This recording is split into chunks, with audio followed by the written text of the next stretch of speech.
Hallo, willkommen zum Deutschen Hörverständnis-Konversationspodcast. Ich bin Matteo. Und ich bin Sophia. Schön, dass ihr wieder dabei seid. Ja, wirklich schön. Und falls ihr zum ersten Mal hier seid, herzlich willkommen in unserer kleinen Deutschlernfamilie.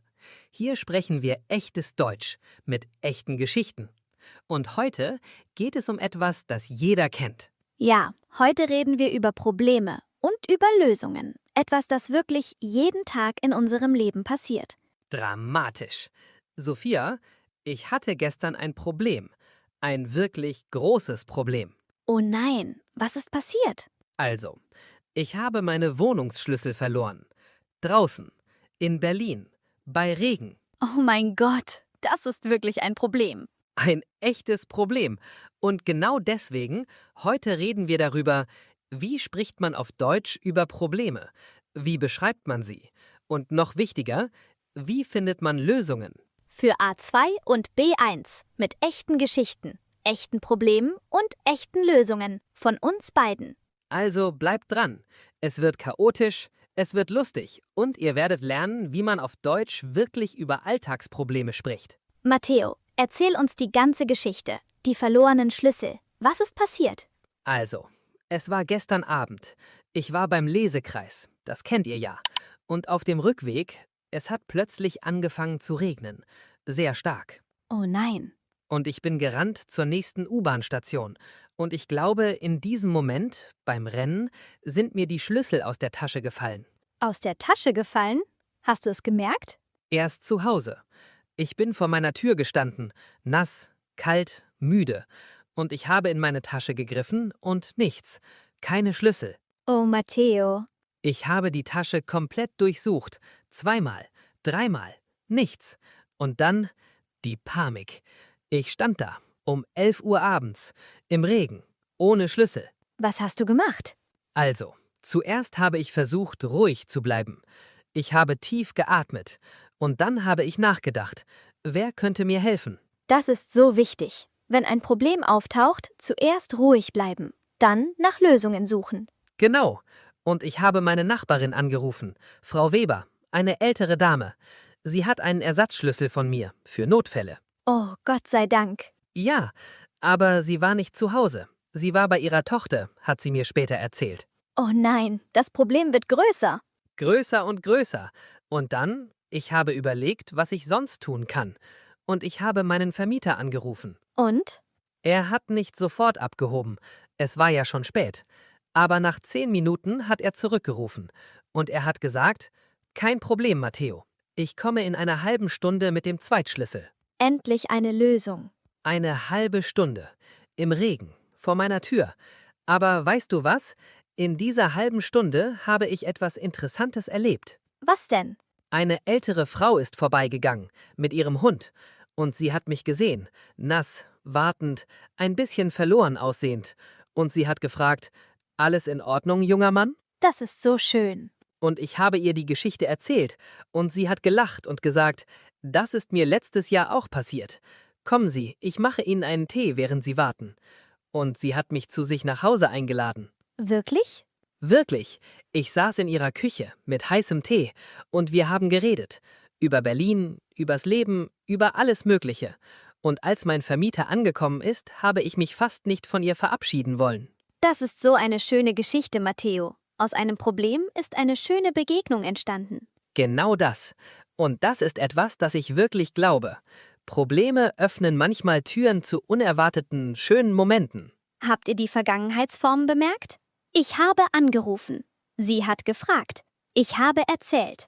Ganz natürliches Perfekt beim Erzählen einer echten Geschichte. Und jetzt du, Sophia. Hattest du auch ein Problem? Vielleicht kürzlich? Oh ja, und meins ist auch chaotisch. Also, letzte Woche. Ich hatte einen wichtigen Termin mit einem neuen Kunden. Ein großes Projekt. Ein neues Logo für eine Firma. Und was ist passiert? Also, ich bin morgens aufgestanden. Alles war geplant. Ich hatte meine Präsentation vorbereitet, meinen Laptop gepackt, alles perfekt. Und dann, auf dem Weg zur U-Bahn, mein Laptop-Ladekabel. Was ist mit dem passiert? Ich hatte es vergessen, zu Hause gelassen. Und mein Laptop war fast leer, nur noch 15% Akku. Oh nein, Ich bin in der U-Bahn gesessen und habe gedacht, was mache ich jetzt? Gespannt. Und? Also, zuerst habe ich Panik bekommen. Wirklich. Mein Herz hat so schnell geschlagen. Aber dann habe ich versucht, logisch zu denken. Ich habe mein Handy genommen und geschaut, gibt es einen Elektroladen in der Nähe des Meetings? Sehr klug. Und ja, es gab einen. 5 Minuten vom Büro entfernt. Also bin ich früher ausgestiegen, an einer anderen Station, und bin zu diesem Laden gelaufen. Hattest du genug Zeit? Kaum. Ich bin komplett hektisch in den Laden gerannt und der Verkäufer hat mich angeschaut, als wäre ich verrückt. Ich habe gesagt, ich brauche sofort ein Ladekabel, bitte, schnell. Das arme Verkäufer. Er hat mir sofort geholfen und ich habe bezahlt, bin rausgerannt und bin gerade noch pünktlich beim Meeting angekommen, mit 5 Minuten Restakku. Aber angeschlossen. Das ist so eine spannende Geschichte. Und weißt du was? Die Präsentation war wirklich gut. Der Kunde hat mich sogar für meine Ruhe gelobt, obwohl ich innerlich komplett gestresst war. Manchmal sieht man von außen die Panik nicht. Überhaupt nicht. Und ich habe seit diesem Tag, ich habe immer ein zweites Ladekabel in meiner Tasche. Für immer. Das ist eine gute Lösung. Für die Zukunft vorsorgen. Vorsorgen, das bedeutet, sich im Voraus um etwas kümmern, damit ein Problem nicht wieder passiert. Man trifft Vorkehrungen für die Zukunft. Okay, lass uns über die Sprache reden. Wie spricht man auf Deutsch über Probleme? Was sind die wichtigsten Ausdrücke? Ja, also der wichtigste Satz: Ich habe ein Problem. Ganz einfach, ganz direkt. Und dann erklärt man, das Problem ist, dass... Und dann? Ich weiß nicht, was ich tun soll. Das zeigt Verwirrung, Unsicherheit. Sehr natürlicher Ausdruck, wenn man wirklich ratlos ist. Ratlos, das bedeutet, keine Idee haben, was man tun soll. Man ist ohne Rat, ohne Lösung. Es ist ein sehr ehrliches Wort für diesen verwirrten Zustand. Und dann? Was soll ich tun? Oder was würdest du tun, wenn man um Rat fragt? Und dann für Lösungen: Ich habe eine Idee. Oder vielleicht könnten wir plus Verb. Vielleicht könnten wir einen anderen Weg finden. Der Konjunktiv könnten ist so wichtig für Vorschläge. Es klingt höflich, nicht zu direkt. Wir könnten, das ist ein sanfter Vorschlag, keine Anweisung. Und dann: Ich schlage vor, dass... Das ist eine formellere Art, eine Lösung anzubieten. Ich schlage vor, dass wir einen Experten fragen. Und dann, wenn das Problem gelöst ist, das Problem ist gelöst. Oder Gott sei Dank, es hat funktioniert. Gelöst, das Partizip von lösen. Das Problem ist gelöst. Es existiert nicht mehr. Die Lösung hat funktioniert. Und dann für den Prozess: Ich habe versucht, das Problem zu lösen. Ich habe eine Lösung gefunden. Es hat eine Weile gedauert, aber am Ende hat's geklappt. Klappen ist ein sehr umgangssprachliches Verb. Es hat geklappt bedeutet, es hat funktioniert. Es war erfolgreich. Sehr natürlich im gesprochenen Deutsch. Okay, lass uns über verschiedene Arten von Problemen reden. Alltagsprobleme, größere Probleme, technische Probleme. Ja, also technische Probleme. Mein Computer funktioniert nicht. Das Internet ist ausgefallen. Mein Handy hat keinen Akku mehr. Diese kennen wir alle, besonders in unserer digitalen Welt. Ausgefallen, das Partizip von ausfallen. Etwas ist ausgefallen, wenn es aufgehört hat zu funktionieren. Das Internet ist ausgefallen, es funktioniert nicht mehr. Und dann Verkehrsprobleme. Der Zug hatte Verspätung, ich habe den Bus verpasst, es gab einen Stau. Der Stau, das ist so ein häufiges deutsches Problem. Immer der Stau, besonders auf der Autobahn. Der Stau, wenn viele Autos auf der Straße stehen und nicht vorwärts kommen. Ein sehr häufiges Wort in Deutschland. Man hört es oft in Verkehrsnachrichten. Und dann Alltagsprobleme. Ich habe meine Schlüssel verloren, wie ich. Wie du. Oder ich habe meinen Regenschirm zu Hause vergessen. Das kennt jeder. Oder ich habe meinen Zug verpasst, ich habe mich verlaufen. Das haben wir aus früheren Episoden. Und dann Arbeitsprobleme.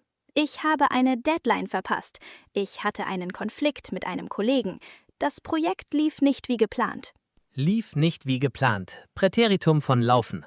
Etwas lief nicht wie geplant, es hat sich anders entwickelt, als man erwartet hat. Matteo, hattest du auch mal ein Arbeitsproblem? Etwas Schwieriges beim Unterrichten oder beim Podcast? Oh ja. Also, ich erinnere mich an eine Episode, die wir aufgenommen haben vor ungefähr einem Jahr. und die technische Aufnahme, sie ist komplett fehlgeschlagen. Wirklich? Das habe ich vergessen. Ich auch fast, aber es war so schlimm. Wir haben 1 Stunde aufgenommen, eine wirklich gute Episode, glaube ich, und dann, als ich die Datei öffnen wollte, um sie zu bearbeiten, Interessant. Und? nichts. Leere Datei. Komplett leer. Kein Ton, keine Aufnahme, nichts. Oh nein, das ist mir jetzt wieder eingefallen. Das war schrecklich. Wirklich schrecklich. Ich habe 1 Stunde gebraucht, nur um zu verstehen, was passiert ist. Ein technisches Problem mit dem Mikrofonsetup. Und was haben wir gemacht? Wir haben tief durchgeatmet und beschlossen, es nochmal zu machen. Sofort, am selben Tag, bevor wir die Energie und die Ideen verloren haben. Begeistert. Und die zweite Version war sogar besser. Viel besser, weil wir die Geschichte schon einmal erzählt hatten, sie kam beim zweiten Mal noch natürlicher raus. Das ist eine wichtige Lektion. Manchmal führt ein Problem zu etwas Besserem. Fehlgeschlagen, das Partizip von fehlschlagen. Etwas ist fehlgeschlagen, wenn es nicht erfolgreich war. Die Aufnahme ist fehlgeschlagen, sie hat nicht funktioniert. Okay, lass uns über größere Lebensprobleme reden. Nicht nur Alltagschaos, sondern echte Herausforderungen. Ja, das ist auch wichtig. Also, finanzielle Probleme. Ich hatte finanzielle Schwierigkeiten. Ich konnte die Miete nicht bezahlen. Das sind ernste Probleme, die viele Menschen erleben. Und gesundheitliche Probleme. Ich hatte gesundheitliche Probleme. Ich war krank und konnte nicht arbeiten. Und Beziehungsprobleme. Wir hatten Probleme in unserer Beziehung. Es gab Missverständnisse. Das haben wir auch in früheren Episoden besprochen. Für diese ernsteren Probleme benutzt man oft „Ich hatte Schwierigkeiten mit“. Das klingt etwas formeller als Problem, aber genauso ehrlich. Matteo, ich möchte etwas Persönliches teilen. Über eine wirklich schwierige Zeit. Nicht nur ein kleines Alltagsproblem. Bitte, erzähl. Also, als ich frisch selbstständig war, die ersten 6 Monate, ich hatte finanzielle Schwierigkeiten, wirklich echte Schwierigkeiten. Ich hatte nur wenige Kunden und die Rechnungen kamen trotzdem jeden Monat. Das ist so eine schwere Situation. Ja, und ich erinnere mich an einen Monat, ich hatte kaum genug Geld für die Miete. Ich habe wirklich Angst gehabt. Ich habe nachts nicht schlafen können. Was hast du gemacht? Also, zuerst habe ich mit Lars geredet. Ganz ehrlich, ich hatte Angst, ihm zu erzählen, wie schlecht es finanziell lief, weil ich mich schämte. Das ist so verständlich. Und Lars hat gesagt, wir sind ein Team, wir finden eine Lösung zusammen. Und wir haben unsere Finanzen zusammen organisiert. Ich habe für ein paar Monate ein bisschen Geld von ihm geliehen, mit einem klaren Plan, es zurückzuzahlen. Das ist so wichtig, Hilfe anzunehmen, wenn man sie braucht. Ja, und gleichzeitig habe ich angefangen, aktiver Kunden zu suchen. Ich habe alte Kontakte kontaktiert, ich habe meine Preise angepasst. Ich habe wirklich hart gearbeitet. Und es hat funktioniert? Es hat funktioniert. Nach 6 Monaten hatte ich genug Kunden und ich konnte Lars alles zurückzahlen. Und heute läuft mein Geschäft wirklich gut. Das ist so eine inspirierende Geschichte, Sophia. Und ich glaube, die Lektion ist, man muss keine Angst haben, um Hilfe zu bitten. Das ist keine Schwäche. Das ist Weisheit. Um Hilfe zu bitten, das ist keine Schwäche. Das ist ein wichtiger Punkt in unserer Kultur, wo wir oft denken, wir müssen alles alleine schaffen. Genau. Und manchmal ist die Lösung eines Problems, einfach jemanden um Hilfe zu bitten. Das ist eine so wichtige Lektion. Danke, dass du das teilst. Danke, dass du zuhörst. Okay, lass uns über verschiedene Strategien reden, um Probleme zu lösen. Praktische Tipps, die man auf Deutsch ausdrücken kann. Ja, also Strategie 1. Ruhig bleiben. Zuerst muss ich ruhig bleiben. Panik hilft niemals bei der Lösung. Strategie 2. Das Problem klar definieren. Was genau ist das Problem?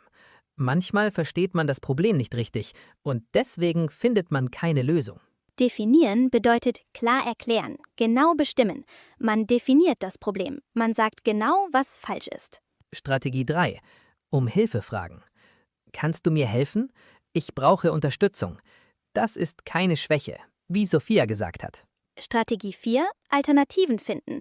Was sind meine Optionen? Gibt es einen anderen Weg? Man denkt über verschiedene Möglichkeiten nach. Optionen, verschiedene Möglichkeiten, verschiedene Wege. Man hat mehrere Optionen, mehrere Wahlmöglichkeiten, um ein Problem zu lösen. Strategie 5. Handeln. Ich muss jetzt etwas tun. Manchmal denkt man zu viel nach und man muss einfach anfangen zu handeln. Und Strategie 6, vielleicht die wichtigste, aus Fehlern lernen. Was kann ich daraus lernen? Wie kann ich das nächste Mal besser vorbereitet sein? Das ist so wichtig. Jedes Problem ist auch eine Lektion, wenn man bereit ist, sie zu sehen. Und diese Ausdrücke sind so nützlich für den Alltag. Ich muss ruhig bleiben. Was genau ist das Problem? Kannst du mir helfen? Ich brauche Unterstützung. Was sind meine Optionen? Ich muss jetzt handeln. Was kann ich daraus lernen? Perfekt zusammengefasst. Okay, lass uns eine praktische Übung machen. Ich möchte, dass wir ein Rollenspiel machen. Jemand mit einem Problem, jemand, der hilft. Ja, ich spiele die Person mit dem Problem und du hilfst mir. Okay, los geht's. Spielend, gestresst, langsam. Sophia, ich habe ein großes Problem. Mein Flug morgen früh, er wurde storniert. Oh nein, bleib ruhig, Matteo. Lass uns das Problem klar verstehen. Warum wurde der Flug storniert? Ich weiß es nicht genau. Ich habe nur eine E-Mail bekommen und ich muss morgen unbedingt in Rom sein für einen wichtigen Termin. Okay, erstens, hast du schon geschaut, ob es einen alternativen Flug gibt? Warte. Ja, es gibt einen Flug heute um 22 Uhr. Perfekt, das ist deine Lösung. Buche diesen Flug sofort. Nein, noch nicht. Ich war zu gestresst, um nachzudenken. Das verstehe ich. Aber lass uns das jetzt zusammen machen. Schau auf der Airline-Webseite. Gibt es einen anderen Flug heute Abend oder morgen früh sehr früh? Warte, ja, es gibt einen Flug heute um 22 Uhr. Perfekt, das ist deine Lösung. Buche diesen Flug sofort. Oh, Gott sei Dank. Danke, Sophia. Ohne dich hätte ich in Panik einfach nur dagesessen. Perfekt. Habt ihr gehört, wie man ruhig bleibt, das Problem klar definiert und dann eine Lösung findet? Das ist die perfekte Struktur. Und beachtet die Sätze. Bleib ruhig. Lass uns das Problem verstehen. Gibt es einen alternativen Flug? Das ist eine Lösung. Alles sehr natürliche, hilfreiche Ausdrücke. Und jetzt seid ihr dran. Pausiert den Podcast. Denkt an ein Problem, real oder erfunden, und beschreibt es laut auf Deutsch. Und dann findet eine Lösung, auch laut ausgesprochen. Benutzt die Ausdrücke, die wir gelernt haben. Ich habe ein Problem. Was soll ich tun? Vielleicht könnte ich... Die Lösung ist... Diese Übung hilft euch wirklich im echten Leben schnell auf Deutsch zu reagieren, wenn ein Problem auftaucht. Okay, lass uns noch über einen wichtigen Aspekt reden. Wie man über Probleme spricht, ohne zu jammern. Der Unterschied zwischen einem Problem beschreiben und sich beklagen. Oh, das ist so ein wichtiger Punkt. Also, jammern, sich beklagen, das bedeutet negativ über etwas reden, ohne nach einer Lösung zu suchen. Nur klagen ohne Handlung. Und ein Problem beschreiben, das ist neutraler. Man sagt, was falsch ist, aber man sucht auch eine Lösung. Zum Beispiel, jammern wäre, alles ist schrecklich, nichts funktioniert, mein Leben ist ein Desaster. Sehr dramatisch. Sehr dramatisch. Und ein Problem beschreiben wäre, ich habe ein Problem mit meinem Computer. Er funktioniert nicht richtig. Ich muss das reparieren lassen. Viel konstruktiver. Konstruktiv, das bedeutet aufbauend, hilfreich, nach vorne gerichtet. Ein konstruktiver Umgang mit Problemen sucht Lösungen, statt nur zu klagen. Und ich glaube, das ist auch eine kulturelle Sache. In Deutschland, man schätzt es, wenn man Probleme direkt und lösungsorientiert anspricht. Lösungsorientiert, das ist so ein wichtiges deutsches Wort. Man orientiert sich an der Lösung, nicht am Problem selbst. Ja, und das habe ich hier wirklich gelernt. In meiner spanischen Kultur, manchmal reden wir mehr über das Gefühl, das ein Problem auslöst. Hier, man geht schneller zur praktischen Lösung. Beide Ansätze haben ihren Wert. Manchmal muss man erst das Gefühl anerkennen, bevor man zur Lösung springt. Das stimmt. Ich glaube, die beste Balance ist, das Gefühl kurz anzuerkennen und dann zur Lösung überzugehen. Genau. Das ist wirklich frustrierend. Aber lass uns eine Lösung finden. Beide Teile sind wichtig. Okay, lass uns noch über mehr wichtige Vokabeln reden für dieses Thema, Probleme und Lösungen. Also, die Herausforderung. Das haben wir schon in anderen Episoden erwähnt. Eine Herausforderung ist ein schwieriges Problem, das Wachstum ermöglicht. Und ein Hindernis, etwas, das im Weg steht. Es gab ein Hindernis auf meinem Weg. Hindernis kennen wir auch schon. Ein Objekt oder eine Situation, die einen aufhält, die den Weg blockiert. Und dann überwinden. Ich habe das Hindernis überwunden. Man kommt über das Problem hinweg. Man besiegt es. Und bewältigen. Ich habe die Situation bewältigt. Ähnlich wie überwinden, man handhabt eine schwierige Situation erfolgreich. Bewältigen, ein sehr wichtiges Wort. Man bewältigt eine Herausforderung, man schafft es, damit umzugehen und sie zu meistern. Und dann der Ausweg. Ich habe einen Ausweg gefunden. Ein Weg aus einer schwierigen Situation heraus. Und dann die Notlösung. Eine schnelle, nicht perfekte, aber funktionierende Lösung für den Moment. Das ist nur eine Notlösung, aber sie hilft für jetzt. Notlösung. Not plus Lösung. Eine Lösung für den Notfall. Nicht die beste Lösung, aber sie funktioniert vorübergehend. Und dann für die Reflexion nach einem Problem. Ich habe daraus gelernt. Das war eine wichtige Erfahrung. Im Nachhinein bin ich dankbar für diese Herausforderung. Das ist so wichtig. Rückblickend, Probleme, die schwer waren. Sie werden oft zu den wertvollsten Lektionen. Genau wie meine finanzielle Schwierigkeit. Damals war es schrecklich, aber heute, ich bin dankbar dafür. Es hat mich stärker gemacht. Und meine verlorenen Schlüssel. Es war ärgerlich in dem Moment, aber ich habe eine schöne Begegnung gehabt mit dieser Nachbarin mit dem Hund. Probleme als versteckte Geschenke manchmal. Versteckte Geschenke. Das ist so ein schönes Bild. Und ich glaube, das ist auch eine wichtige Lektion fürs Deutschlernen. Wenn ihr Fehler macht, wenn ihr Schwierigkeiten habt beim Sprechen, das sind auch Probleme. Aber sie sind lösbar und aus ihnen lernt ihr. Genau. Jeder Fehler beim Deutschsprechen ist ein kleines Problem mit einer Lösung. Man übt, man wiederholt, man wird besser. Und das gilt für alles im Leben. Probleme sind nicht das Ende, sie sind der Anfang einer Lösung. Okay, lass uns jetzt zusammenfassen. Was haben wir heute gelernt? Erstens, wichtige Ausdrücke für Probleme. Ich habe ein Problem, das Problem ist das, ich weiß nicht, was ich tun soll, ich bin ratlos. Zweitens, Ausdrücke für Lösungen. Vielleicht könnten wir, ich schlage vor, dass ich habe eine Idee. Das Problem ist gelöst. Drittens, verschiedene Arten von Problemen. Technische Probleme, Verkehrsprobleme, Alltagsprobleme, Arbeitsprobleme, finanzielle Probleme, Beziehungsprobleme. Viertens, Strategien zur Problemlösung. Ruhig bleiben, das Problem definieren, um Hilfe fragen, Alternativen finden, handeln. Aus Fehlern lernen. Und fünftens, das Wichtigste.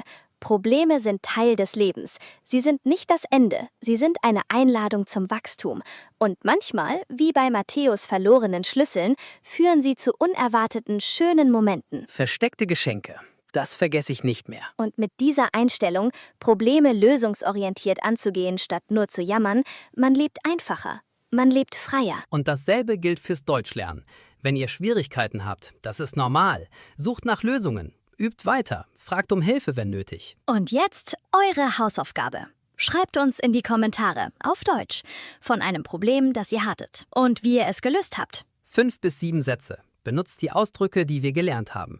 Wir sind so gespannt auf eure Geschichten. Und wenn euch diese Episode gefallen hat, abonniert Speed Deutsch Now. Drückt auf die Glocke. Und teilt den Podcast mit jemandem, der gerade ein Problem hat. Vielleicht hilft diese Episode ihm, es auf Deutsch zu beschreiben und zu lösen. Passt auf euch auf. Und wenn ein Problem auftaucht, atmet tief durch, denkt klar und sucht eine Lösung. Und manchmal findet ihr dabei auch etwas Schönes, wie einen heißen Tee bei einer freundlichen Nachbarin. Oder eine Lektion über die eigene Stärke. Tschüss, ihr Lieben, und denkt daran, jedes Problem hat eine Lösung.